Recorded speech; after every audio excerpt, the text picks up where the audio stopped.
The following program is intended for mature audiences.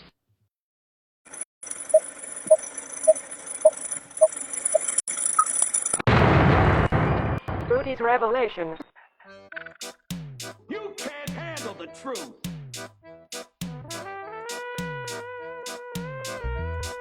Here come music.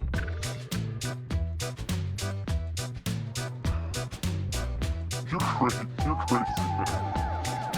You're crazy. This is a conspiracy. That's what this is.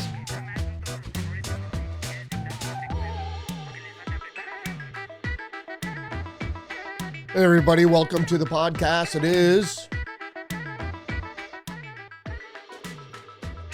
April 17th. Well, today we're going to be talking about the United States Federal Reserve Chairman, Jerome Powell. Got some breaking news about the European Central Bank. They lowered interest rates, but I guess Jerome Powell doesn't see the need to do so here in the United States. We're going to get into that in a minute. Thanks for joining me today. Don't forget to engage the channel, like, subscribe, leave a comment, click that notification bell, share the podcast. All right, today we're going to get into some news in just a moment.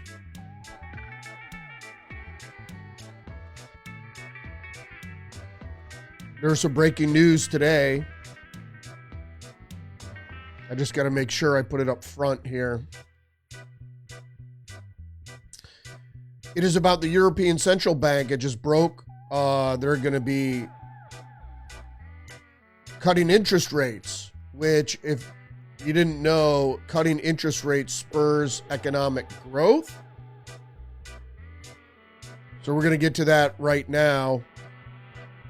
For the headlines for today, April 17th, 2025.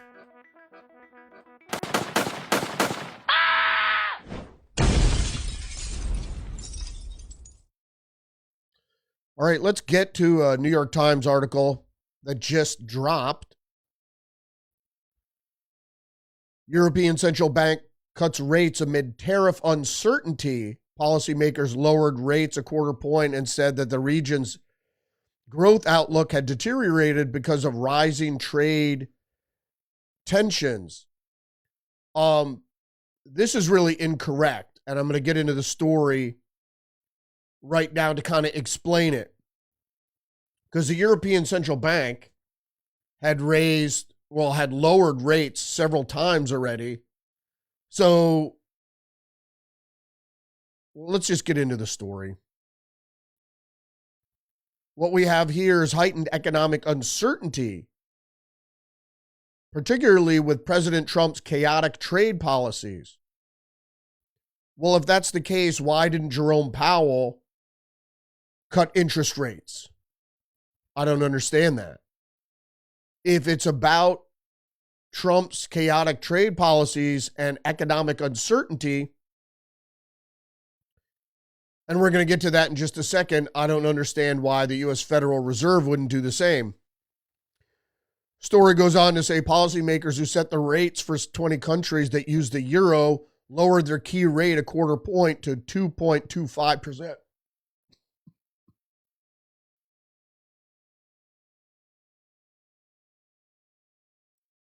Excuse me. It was the seventh consecutive cut since June as inflation has continued to slow and the economic outlook for the region has darkened.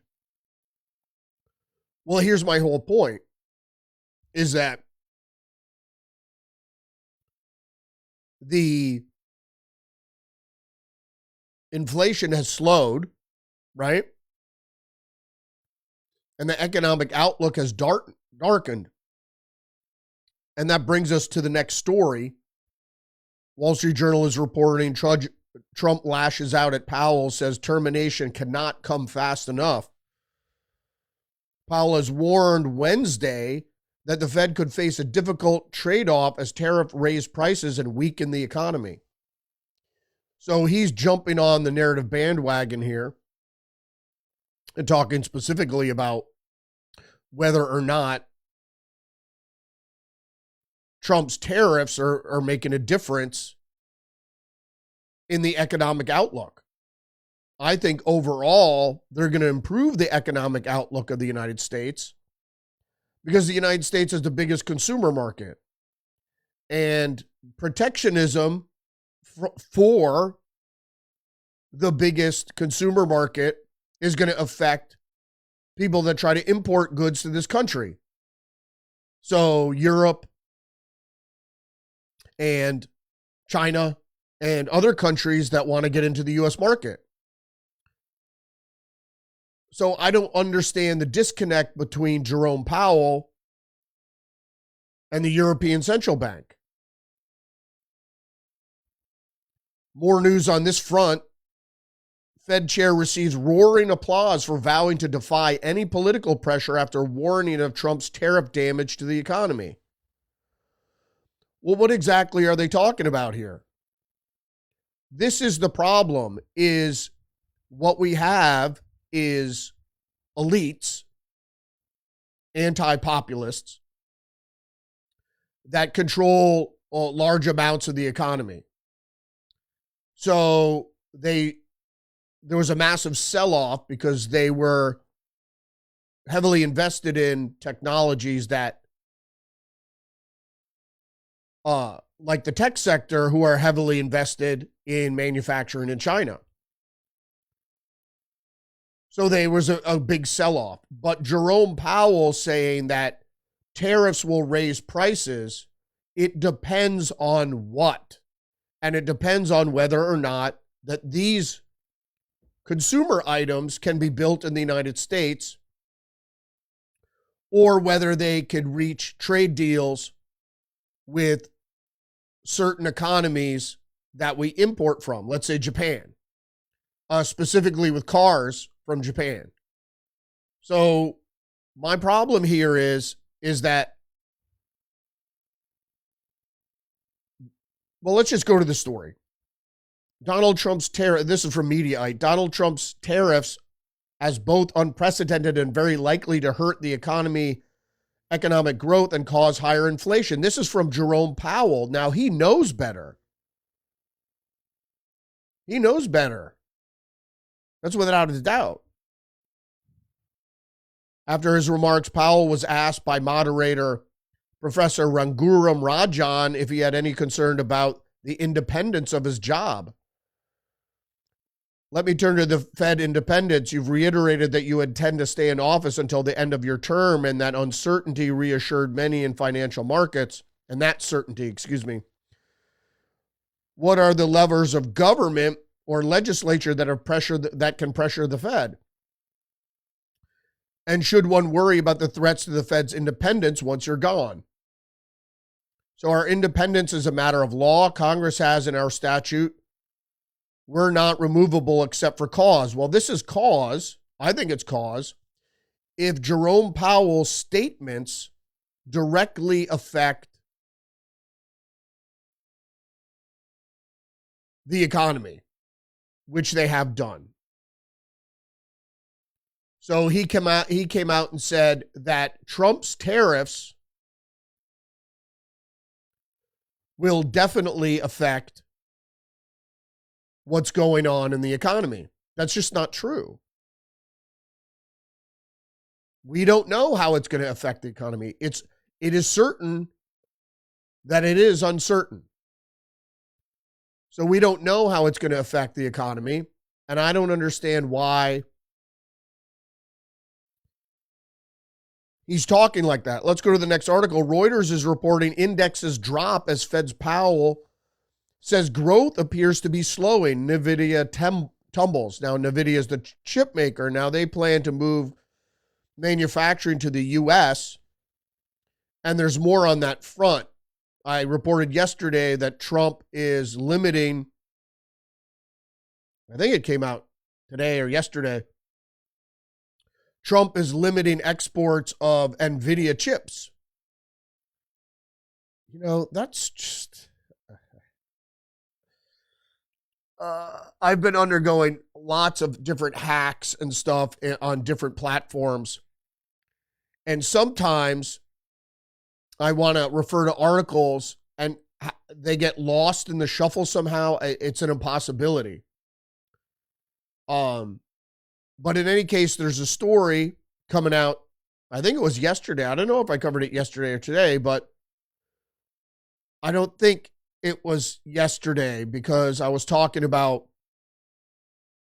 that the chip makers were moving to here, and then Trump was also halting exports to China.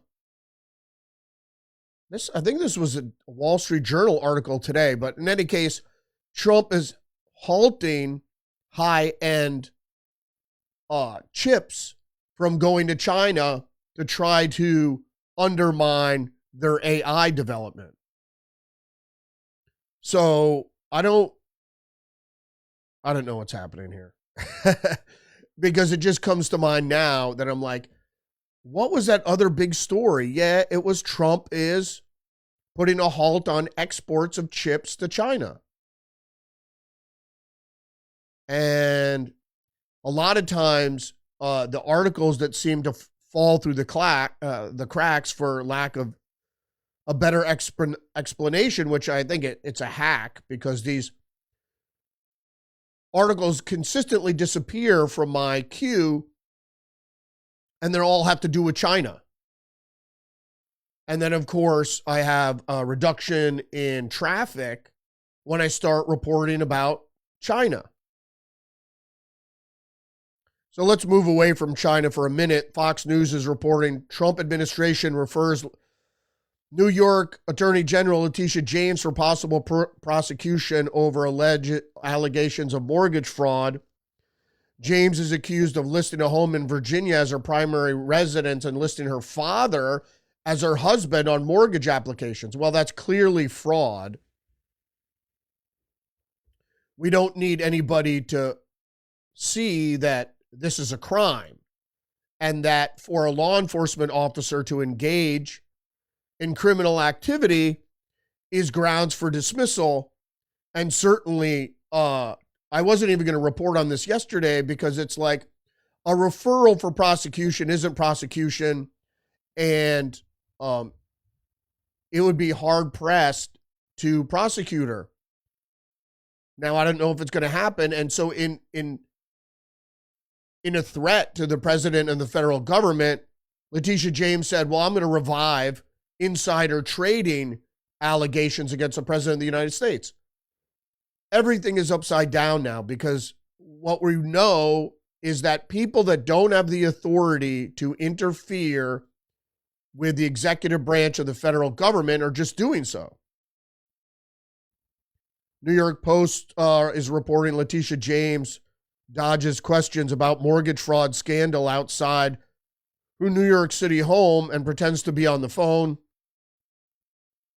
James, who infamously declared no one is above the law when prosecuting former President Donald Trump, feigned talking on her cell phone as reporters peppered her with questions about getting slapped with federal criminal referral alleging mortgage fraud.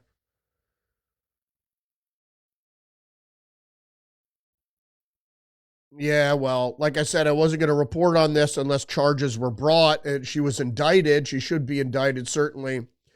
But as I spoke about this on latest episode of Tuesdays with Perry, where I talked about making a list of all the bad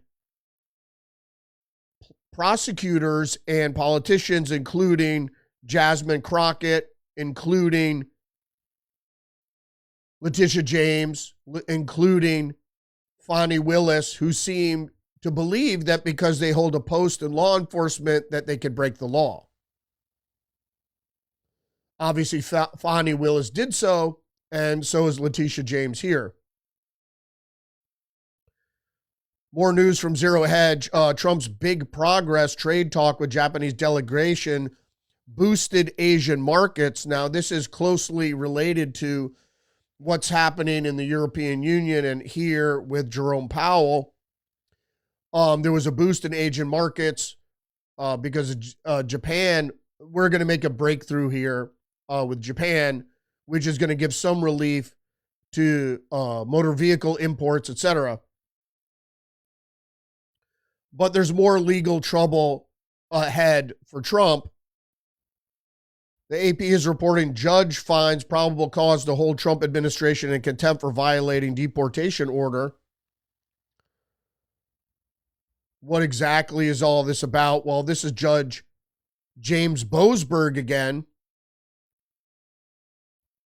And he warned that he would refer the matter for prosecution if the administration does not purge its contempt. Boasberg said the administration could do so by returning to U.S. custody those who were sent to the El Salvador prison in violation of his order that they might avail themselves of their right to challenge their removability.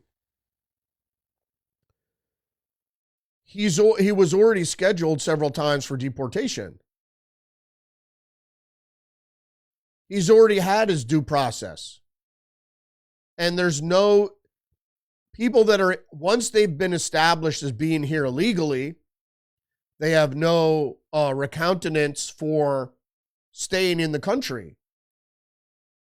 And that's plain and simple. So he admitted it to law enforcement that he was in the country illegally. And so the reality of this is that he's able to be removed. There doesn't need, if he admits he's here illegally, goodbye. There's no question about whether he's allowed to stay or what have you. One of the only reasons that he might be able to stay is that he's married to an American citizen. This could be a slight wrinkle, but this was only after he was apprehended by police and threatened with deportation. So there lies the rub, is if you're threatened with deportation and you get married, that shouldn't prohibit you from being deported.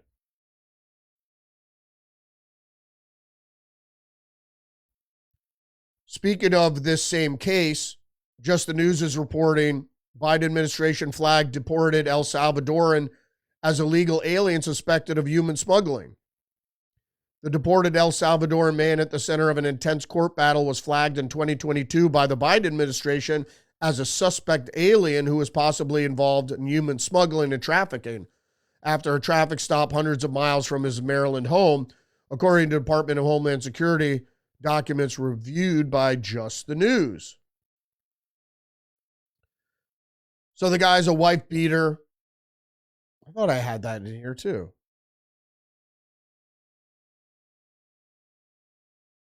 Yeah, let's get to this next article from Fox News first.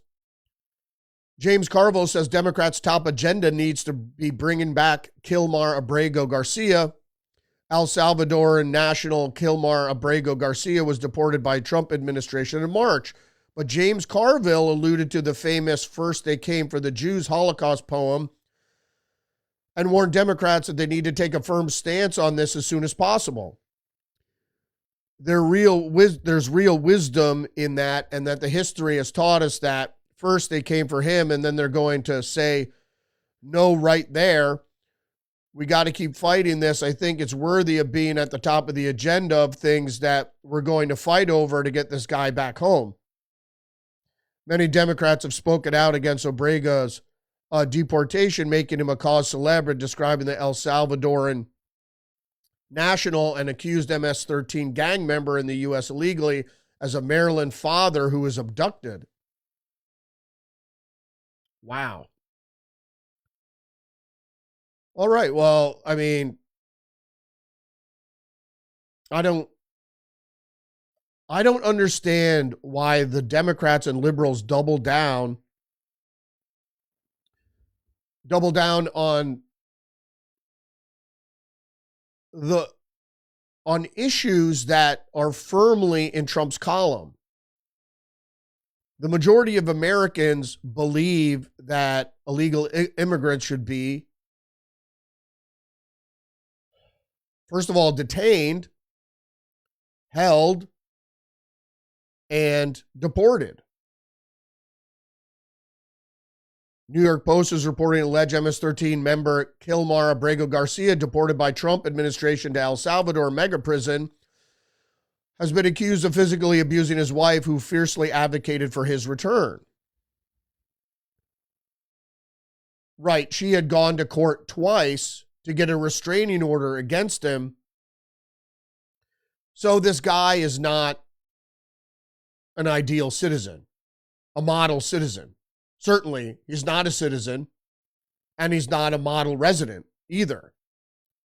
So the article goes on to say Garcia's wife, Jennifer Vasquez Sura, applied for a protective order against her husband in 2021, saying that he punched her, scratched her, grabbed her, and some of alleged abuse so severe she was left with bruises and bleeding, according to court documents. In the petition for the order, Vasquez Sura laid out the horrifying claims of events that allegedly happened in front of their infant on May 4th, 2021. Vasquez Sura also alleged Abrego Garcia hit her at least 2 times in 2020, including in November when he hit her with his boot, and in August his alleged abuse left her with a purple eye or a black eye.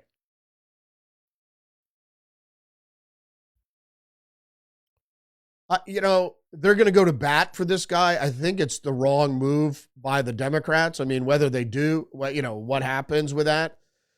I disagree with Carville. I wouldn't hang my hat on this crisis. And besides, you can see the next article here from PJ Media. You can't make this up. El Salvador rejects Maryland senator's visit. So Maryland Senator Chris Von Hollen isn't playing with a full deck. First of all, there are just under 6.3 million people living in Maryland, but this guy is so focused on just one that he really doesn't seem to be doing what the state's voters elected him to do. Second, the one person he's focused on is not only affiliated with a foreign terrorist organization that's a gang, MS-13, but he's also not even a U.S. citizen and has a history of violence.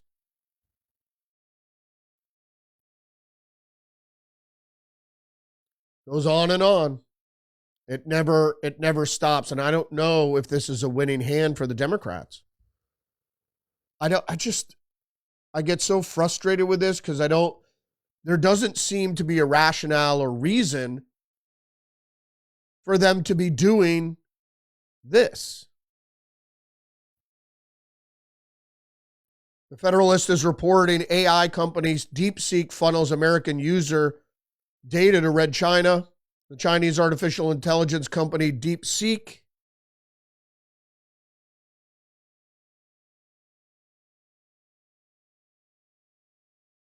is allegedly siphoning American user data to Chinese Communist government, according to a new congressional report released on Wednesday by the House Select Committee on the Chinese Communist Party. The 16-page analysis contends that the Chinese AI firm collects detailed user data, which it transmits via back-end infrastructure that is connected to China Mobile. The state-owned communication giant China Mobile was flagged by the Pentagon earlier this year for having ties to Beijing's military. Everything in communist China has ties to the military and the Communist Party. In 2019, the Federal Communications Commission prohibited the firm from operating within the U.S.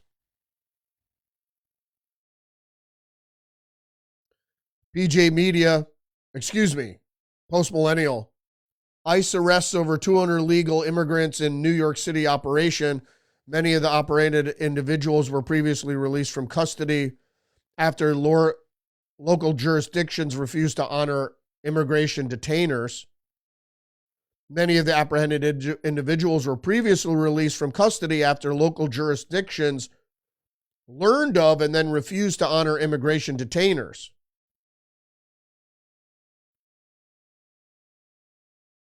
Federalists again know the First Amendment doesn't protect anti-American agitation. Under the INA, while foreign nationals cannot be excluded or deported for lawful speech or action An exception exists in which the Secretary of State personally determines that an alien's presence or activities would potentially have serious adverse consequences for U.S. foreign policy or U.S. national security. They didn't put that in there. The exception is the justification for deportations used by the Secretary of State Marco Rubio, as well as White House Deputy Chief of Staff Stephen Miller, who assert that foreign nationals who advocate for causes like the total eradication of Western civilization pose a serious threat not only to American foreign policy, but also to the social fabric.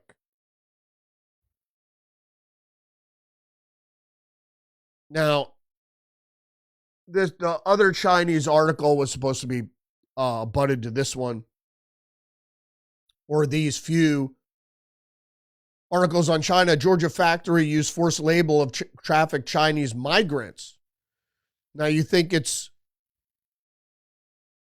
might be a United States manufacturer just taking advantage of illegal immigration for labor, but they're all Chinese. So what does that lead us to believe? Yep, you guessed it.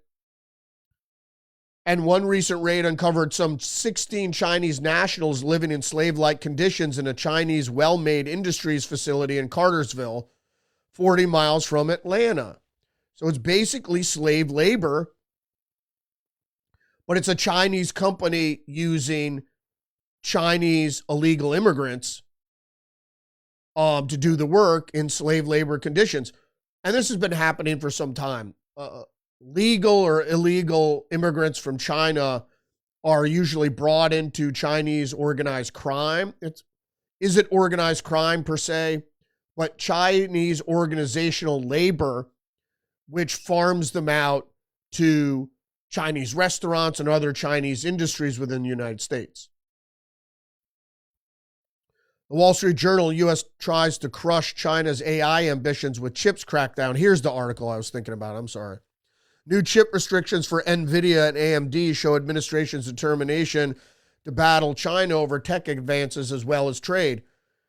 So this is the deal, is that this is a trade war with China because China has been in a trade war with us, and we have failed to retaliate. Not only that, China, as I say many, many times, the Chinese communists are in a fifth generational war against us, and the ambivalence toward it, particularly by Democrats, can be seen as traitorous. How can you be ambivalent to the infiltration of the communist Chinese into the computer systems of congressional members via Pakistani ISI IT people, if you remember the case of the Awan brothers, and then other espionage as well, the balloon, Democrats sleeping with Chinese spies or having them as drivers or other staff members, or the son of the president or vice president of the United States having close business relations with Chinese intelligence. It doesn't raise any red flags. I mean, we live in a free society, but come on. More news from China. Associated Press, Temu and Shane will raise prices for U.S. customers due to Trump tariffs. Now, before I get into the story, you have to understand is that what Chinese companies do is fitting into the narrative of the U.S. establishment, which is Jerome Powell just said, oh, tariffs are going to raise prices. It is yet to be seen. But then the Chinese giants, Temu and Shane, are then announced that they're going to raise prices just after Jerome Powell says that prices will rise. Prices won't necessarily rise on things manufactured in the United States. Food, clothing, any kind of wares made in the United States. We'll really have to see how it all shakes out. Now, if China wants to raise prices across the board on all Chinese-made goods, I say good. Why? Is because then people will not buy Chinese goods or Chinese manufactured goods.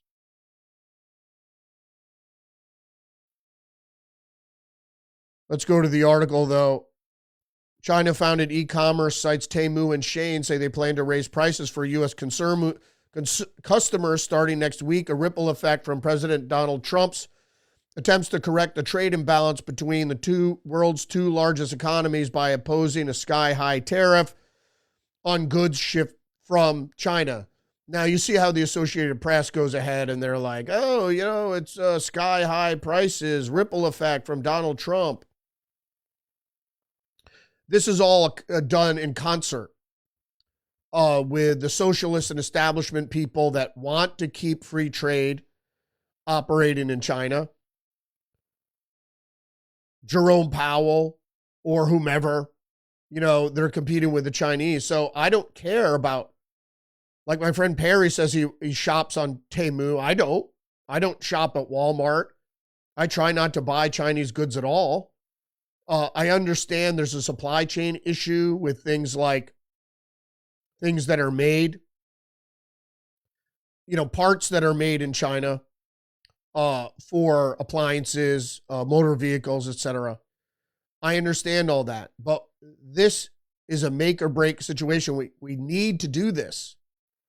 And so the best thing Americans can do is get behind the program, get with the program. Temu, which is owned by Chinese e-commerce company PDD Holdings, and Shein, which is now based in Singapore, right, to get around the tariffs that they knew were coming, said in a separate, Shein just received an IPO green light from the London Stock Exchange. Nearly identical notices that their operating expenses have gone up due to recent changes in global trade and tariffs. Fuck Chinese goods.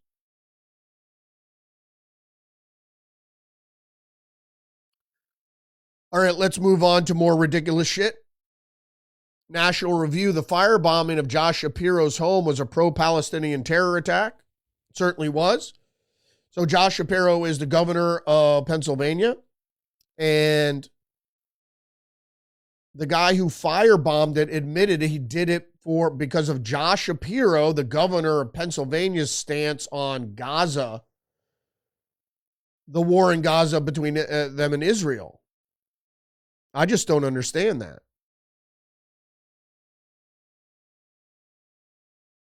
Yeah, I got some serious audio issues. I mean, you guys don't hear it, but in my headphones, I'm getting feedback, and then I keep cutting out. I can't really hear myself.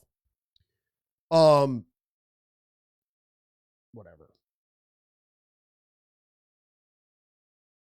And I'm not sure why it's happening. Hold on.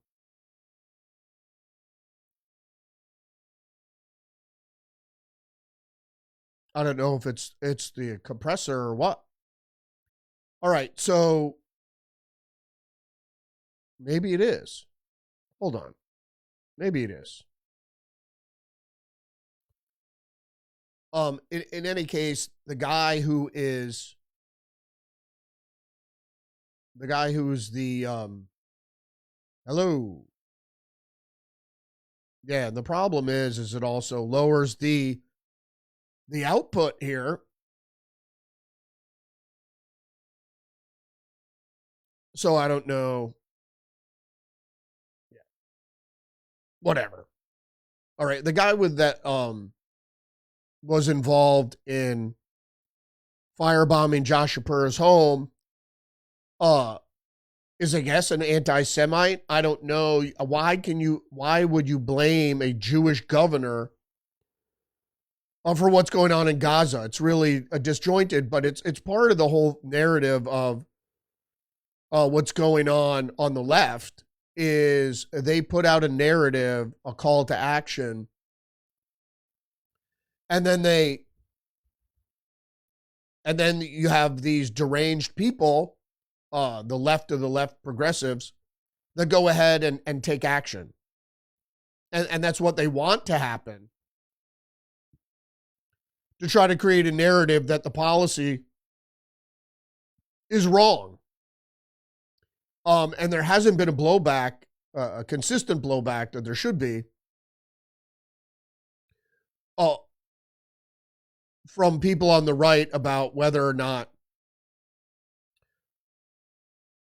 people like Luigi Mangione have the right to take someone's life because they don't like something that a corporation is doing, or a state on the other side of the world. I just don't understand that. So, all right.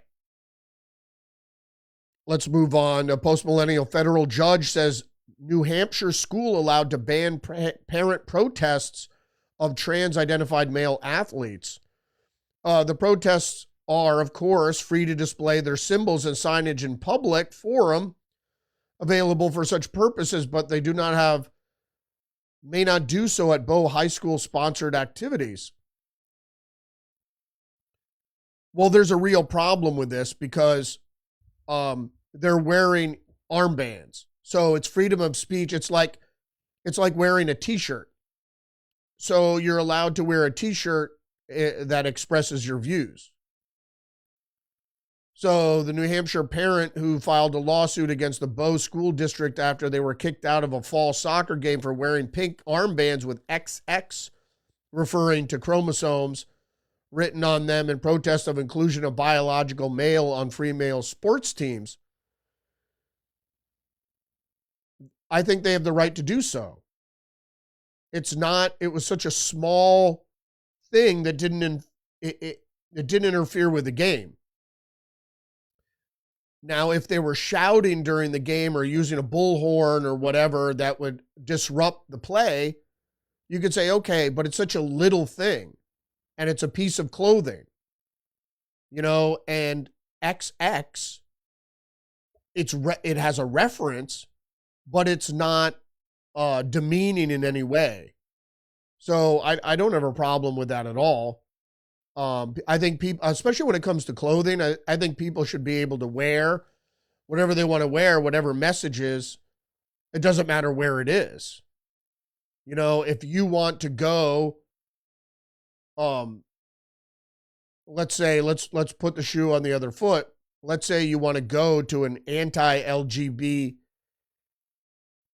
event and you want to wear a rainbow shirt, you should be able to do so. They can't kick you out and say, no, that's offensive to people that are promoting a straight lifestyle. But if the shoe were on the other foot and you went to LGBTQ event with a t-shirt that says, no way, no gay or something, I don't know. You'd probably be assaulted. Just the News is reporting Trump is nearly undefeated at the Supreme Court.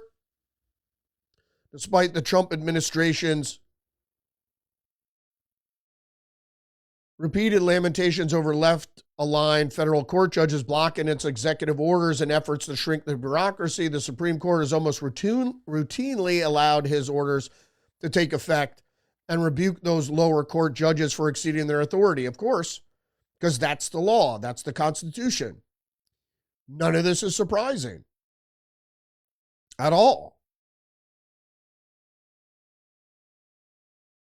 I mean, it's just like the executive of the United States, the president of the United States, has overwhelming power to go on and form policy and execute executive orders. It's the executive. They have the right to execute policy. It's like limiting a judge's ability to render a verdict. Or a decision, I should say. Congress has the authority to establish jurisdictional limits under Article 3, Section 2, Clause 1 of the U.S. Constitution, which defines the type of cases and controversies for which federal courts have jurisdiction. In this case, the legislation would bar judges from issuing injunctions, save for an order providing for injunctive relief except in the case such an order that is applicable only to limit the actions of a party to the case before such its district, which basically means that you can only render decisions or stays, injunctive relief, in your district, not nationally. Next headline from Fox News: Harvard Dean's Council members resigns from post after lawsuit claims he aided and abetted Hamas. Palestinian-American businessman Bashar Masri called this lawsuit false and baseless. And they said he aided the Palestinian Hamas in building tunnels.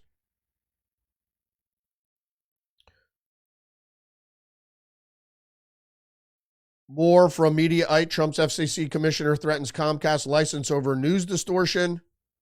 Shameful that CNN and MSNBC, which are part of Comcast, refuses to take Angel Mom Patty Marin as she recounts a terrible tragedy of how an illegal killed her sweet daughter Rachel.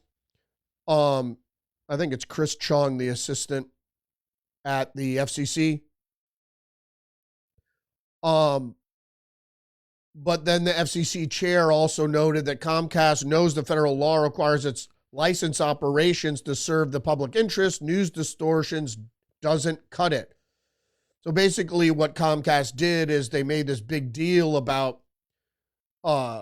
this Maryland man, Abrego Garcia, but they didn't air part of the Fox, it wasn't Fox News. It was part of Patty Marin, Rachel Marin's mother, who spoke to the press pool at the White House. And CNN and MSNBC didn't carry it because it goes against their narrative that immigrants that come here are peaceful, law-abiding citizens. They're not. Not all of them, but some.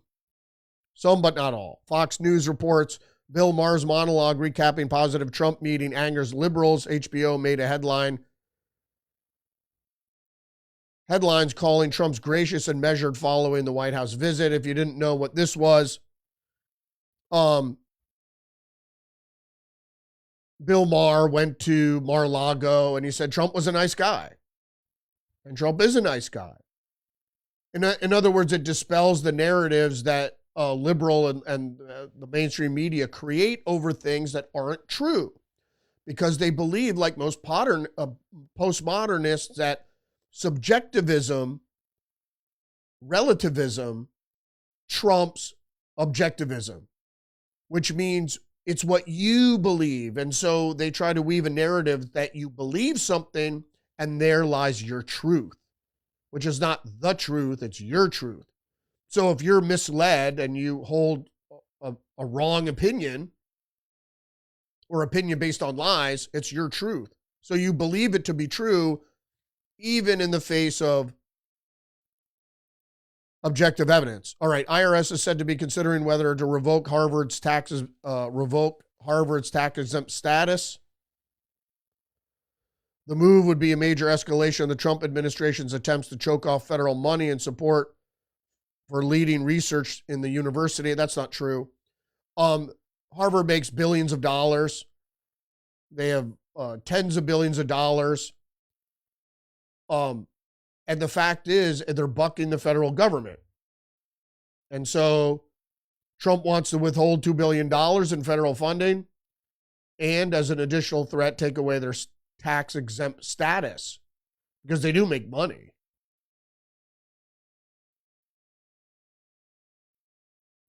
Bill taking aim at IRS would strip the agency of guns and ammo. The only thing IRS agents should be armed with is calculators, Representative Barry Moore says. Why does the IRS need Guns Act would disarm the federal agency? I believe it was the Biden administration that armed them. The only reason is they want to go in with force and seize things if you don't pay your taxes. That's authoritarian. That's the Biden administration. All right, moving a bit quickly now. I don't usually quote the Sun, but space riddle conspiracy swirl after Blue Origin door gas as vid shows hatch open from the inside before Katy Perry climbed out. Dozens of skeptics seized on the moment to claim the entire operation was staged. I believed it was staged also, for the simple reason it didn't look right. You saw the capsule come down via parachute, right? And then it landed, and then there was a pause, and then all of a sudden, the next scene is the whole press around the capsule, and there's a ramp to the capsule. It looked fake. Now, I'm not denying that they didn't go up to space. There's footage from them up there, I guess. Capricorn, if you ever saw the movie Capricorn 1, check it out. With O.J. Simpson. But I just don't believe that's true. I believe there was something fake about the event. Fox News, Americans grounded with real ID, long DMV waits to turn other options. People are worried about real ID, but it's only meant for travel.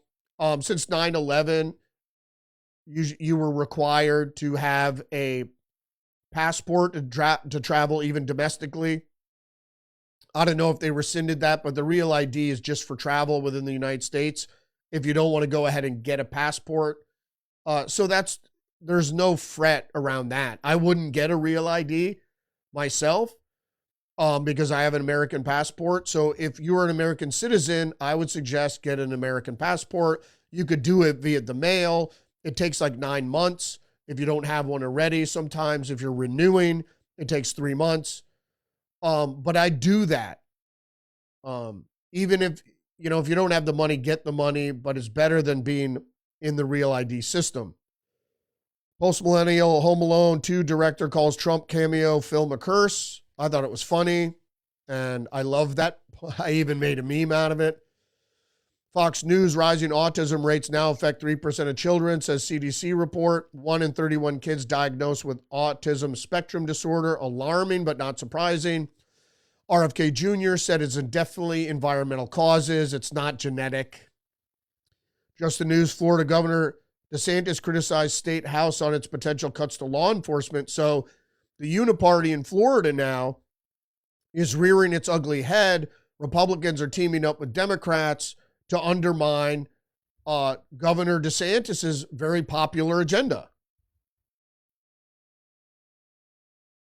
A lot of people ran in the House and Senate on the same record. But what's going on in Tallahassee right now in the Florida House of Representatives is really treacherous. They're going against the agenda. They ran on one agenda, and now they're trying to exploit another one.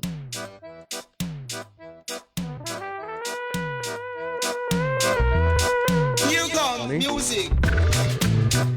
That's funny.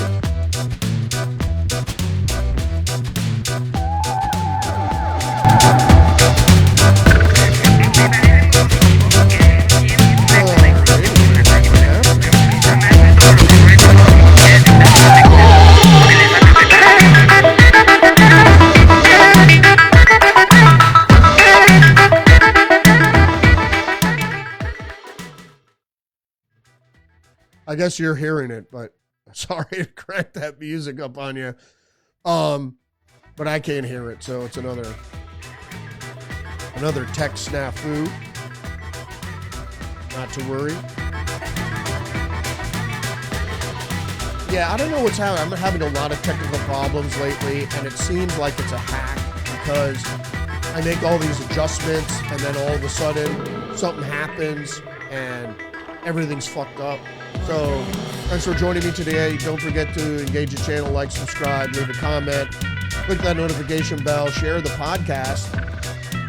Remember, you're under attack psychologically and biologically. Join me every weekday, Monday through Friday, 10 a.m. on Rumble, and join us Tuesday evening around 9:15 or so live for our editions of Tuesday with Perry, where I talk to my good friend in Florida, Perry, who is a lifelong Republican and conservative, who brings great insight to the table. All right, thanks again for joining me. I will see you all later.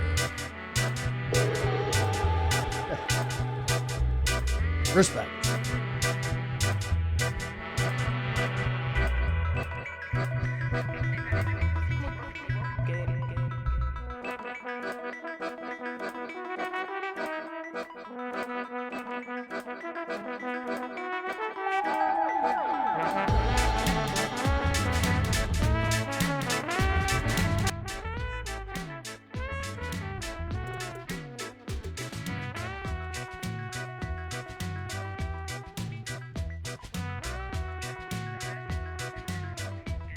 That was fucked up.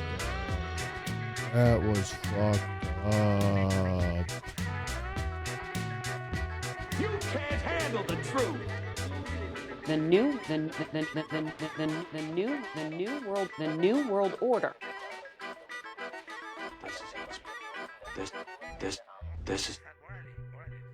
This is a conspiracy. That's what this is.